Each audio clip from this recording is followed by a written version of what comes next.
Now that you know a little more about the history of the American comic book and how the American public reacted to it in the 60s, you might be wondering how this ties into the ways that nerds are typically perceived today. If you take a moment to think about the stereotypical image of the nerd, you'll realize traits that come to mind may be physical, such as clothing, thick-rimmed glasses, high-water style pants, and pocket protectors. Okay? Now, if you try thinking of people you've actually encountered that fit this image, it's probably going to be pretty slim. There's probably either very few people like this you can think of, or maybe none at all. Now, if we trace this image back through history to a time when it was current, we can follow it all the way to the 60s during the birth of the Comics Code Authority and the comic book hearings, which you just learned about.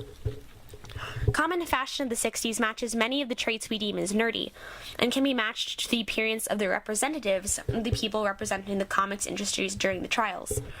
In other words, the comic book artists and the CEOs perpetuating the image of the stereotypical nerd at the time.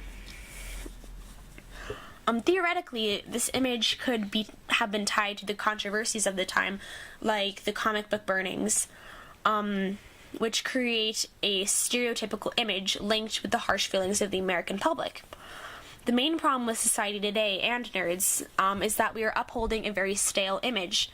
We are upholding the image that was perceived by the American public in the 60s and was linked to a very large political and educational controversy at the time.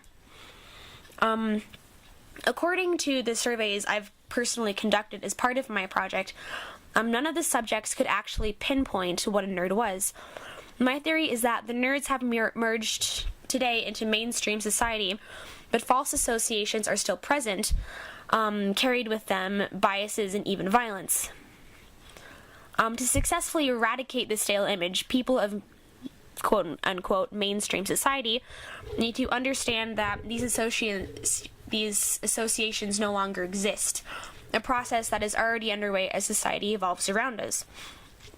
An example of nerds adapting into society is if you walk into many stores today, maybe Walmart or Target, you see a lot of clothing in the men and women's departments that have very stereotypically nerdy images.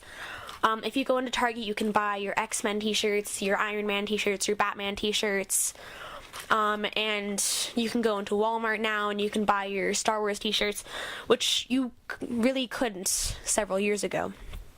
The nerd image is currently being fought by one of the strongest powers around us, which is time. Thank you for watching.